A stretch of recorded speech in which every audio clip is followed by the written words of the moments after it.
Y es momento de conocer gente diferente, gente que nos interesa por distintos motivos, de presentarles a alguien que nos va a gustar mucho conocer y para eso ya la tenemos con nosotros a María Luengo. Gracias por estar nuevamente esta noche. Hola Jimé, ¿cómo va? Muy buenas noches para todos. Sí, te escuchaba la presentación y digo, gente que vive en un mundo paralelo. No lo digo yo, lo dicen ellos mismos. Viven en un mundo paralelo porque, bueno, trabajan al filo de la vida y de la muerte, siempre con el dolor, con seres humanos que están pasando por un momento difícil y que están sufriendo, ¿sí?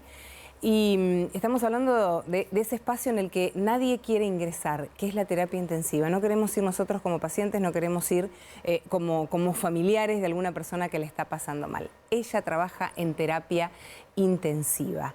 Pasa horas allí y uno tiene la curiosidad de preguntarse cómo es trabajar en un lugar en donde todo es, por ejemplo, muy tecnológico, por un lado, están rodeados de aparatología, de sondas, de catéteres, de los famosos respiradores, ¿no? que tanto aprendimos y que tanto vimos durante la pandemia. Un lugar estratégico en pandemia. Un lugar estratégico y es, si se quiere, el servicio o el área o el sector más crítico y más complejo de cada uno de los efectores, sea público o privado.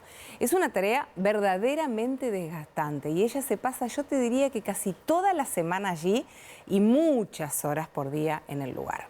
No son muchos los médicos que ocupan este tipo de espacios. Ese es otro de los puntos por lo que también tuvimos curiosidad y nos preguntábamos por qué hay pocos médicos terapistas o intensivistas, así los conocemos. Bueno, son varias las razones. En principio tienen mucho desgaste, como decíamos recién, físico por la cantidad de horas que trabajan y emocional también, ¿no? Y por el otro es una especialidad que, si bien son todas importantes, requiere mucha capacitación de muchos años, tal vez un plus extra de otras especialidades, ¿sí? Claro. Ellos hacen la carrera de grado, la carrera de medicina, después se tienen que especializar, son 4, 5 años más, es decir, que salen a la cancha, digamos, y pueden trabajar en una terapia después de 11 años de formación, ¿no? Entonces es verdaderamente difícil. ¿Y cuándo nos dimos cuenta que faltaban este tipo de especialistas, que faltaban los terapistas? Durante la pandemia, durante el COVID, que era, digamos, cuando hablamos mucho de la saturación del sistema sanitario, en el ámbito público especialmente, y donde todos los especialistas nos decían, no es fácil formar a un terapista, no es un médico más, claro. No quiero decir cualquiera porque es una falta de respeto, pero no es un médico más que llega, lo instruyen, digamos, y dale, salís a la cancha, ¿no? Y metete. No, hay que tomar, primero hay que saber mucho, hay que estar preparado, pero después hay que tomar decisiones en el momento, digamos. Claro, y están al filo entre la vida y la muerte, ¿no es? Jimé, no pueden dudar, es claro. como el cirujano, siempre decimos lo mismo, ¿no? El cirujano de reacción muy rápida, bueno, el intensivista también tiene que estar muy alerta, muy atento, y bueno, y eso es un poco lo que vivimos durante la pandemia, ¿no? Y esta relación con el paciente que está internado, que está verdaderamente mal, porque ellos están en el peor momento, dice la protagonista de esta historia, están cuando todo salió mal. Y yo decía, no cualquiera puede ser médico de terapia intensiva. ¿Qué te pasa a vos? ¿Qué nos pasa a nosotros cuando escuchamos una ambulancia? Nos da miedo. Totalmente, totalmente. La primera reacción es el miedo, Jimé. Sí. Pensás qué pudo haber pasado. ¿Será alguien que conozco? ¿Un accidente grave? Bueno, ellos lo piensan también, pero inmediatamente después les viene la adrenalina y la emoción, porque dicen, ese paciente, esa persona que está ingresando al shock room generalmente, de un efector, puede ser para mí. Puede ser para mí, puede ser un desafío para mí, ¿no?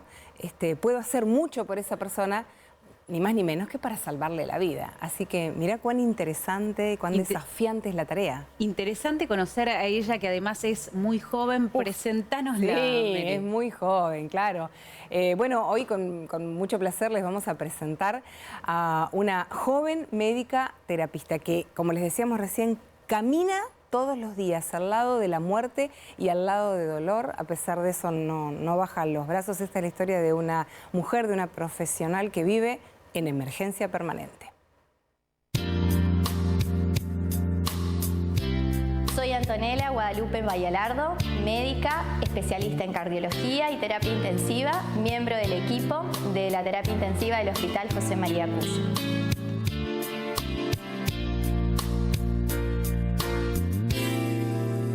Somos una terapia de alta complejidad, entonces fundamentalmente recibimos todo lo que sean pacientes politraumatizados, heridos, grandes quemados de toda la región centro-norte de la provincia, así como también obviamente pacientes que no tienen un accidente grave pero que están con alguna patología grave que les genere falla de uno o varios órganos requiriendo una asistencia, un tratamiento intensivo. Es como vivir en emergencia permanente, digamos, trabajar en terapia, ¿no? Sí, es lindo. Por lo menos en esta terapia es hermoso porque es adrenalina pura.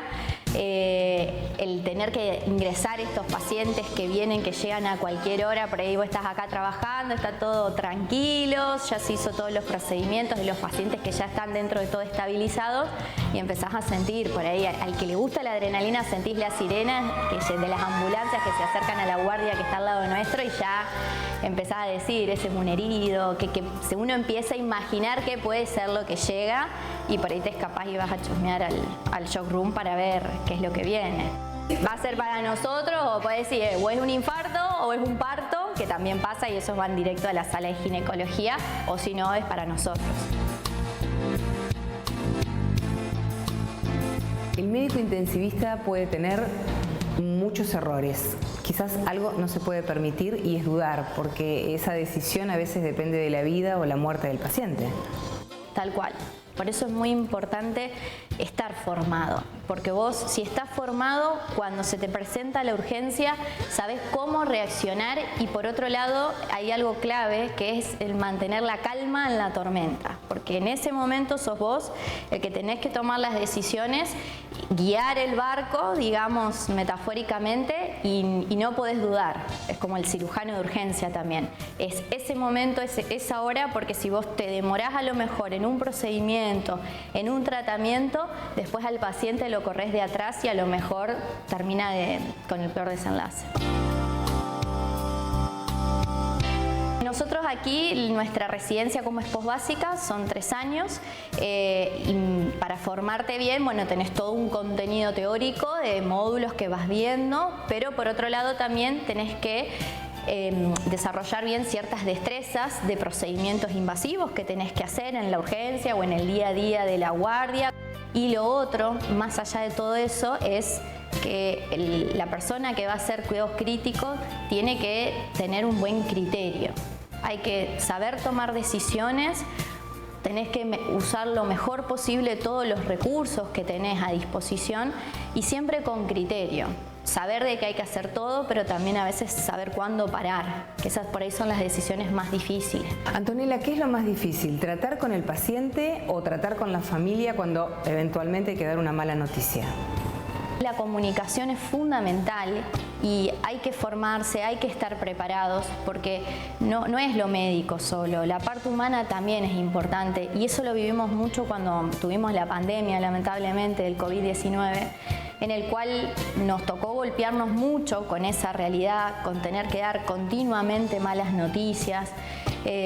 Fue difícil, en momentos podíamos hacerlo personalmente como estábamos acostumbrados, hubo momentos en los que no, porque por razones justamente epidemiológicas teníamos que hacer todas las comunicaciones por teléfono, lo cual era tremendo porque a veces uno tiene que explicar cosas muy complejas a personas que no están acostumbrados a los términos médicos o que tenemos todo el abanico de nuestra formación, digamos, a nivel cultural, y tener que dar esa noticia a veces de que lo peor ha sucedido, que se truncan proyectos de vida o que el que se murió, viste, uno siempre piensa por ahí, es el padre de alguien, es el hijo de alguien, es el amor de la vida de alguien. Uno tiene que estar preparado y tiene que saber acompañar y tiene que saber respetar ciertos tiempos, que es importante y eso nunca hay que dejarlo de lado. Uno elige esto, uno elige estar en este lugar, entonces sabe que por ahí esas cosas van a pasar. En la pandemia por ahí sí nos pasó que nos golpeó un poco más, digamos que el trabajo cambió. Cuando fue la pandemia era algo increíble que teníamos los 12 pacientes con la misma patología, con las mismas indicaciones. El hecho, la distancia que nos generó con el paciente y entre nosotros, el tener que usar todo el equipo de protección personal, que no podíamos tocarlo, el barbijo y las máscaras en el cual perdíamos la gestualidad, que uno en el día a día, esas cosas por ahí también te ayudan y son hasta mecanismos de defensas que uno tiene, ¿viste? Alguna cosa que hacer con tu compañero, con el paciente, la comunicación, pobres, ellos también, imagínate estar ahí, que todos venían disfrazados, no sabías quién era, si era la enfermera que te veía todos los días, si era tu médico, no, eran todos iguales. Y en esos momentos de momento más crítico de pandemia, donde entraban pacientes y hasta se nos morían el mismo día o a las 48 horas, yo me acuerdo que yo le decía a mis compañeros, yo no tengo problema, yo le hago la vía central, y si hay que intubar intubábamos 7 pacientes por guardia, una locura fue. Los pronamos, sea la hora que sea, pero otra vez tener que levantar el teléfono y tener que llamar a una familia, decirle, mire, está mal, tuvimos que... Era tremendo. El tener que hacer ese llamado en ese momento que fue el más crítico fue difícil. Si hubieran visto el sufrimiento que tuvieron algunas familias, era desgarrador. Gente joven se murió, con hijos chiquitos. Y por ahí los familiares decían, ¿y cómo le digo ahora a la familia? O sea, eran momentos tremendos y encima por ahí la distancia también de tener que decir las cosas por teléfono. Había gente que estaba todo el día en la casa esperando noticias de su familiar, que no lo veían. La última vez que lo vieron, imagínense, era cuando se había subido a la ambulancia. Y después nunca más lo vieron. ¿Terapia o consultorio? Las dos cosas. Más terapia, pero ¿por qué sí también consultorio? Porque el consultorio me ayuda a encontrar un equilibrio también. Es lindo porque en el consultorio el paciente te habla, podés relacionarte, porque muchos de nuestros pacientes que están acá en la terapia están dormidos. Entonces, esa relación médico-paciente que podés seguirle la vida, digamos, entablar, hacer una relación con el paciente y con la familia, es linda y ayuda y gratifica también, y hay más vida. Así que las dos.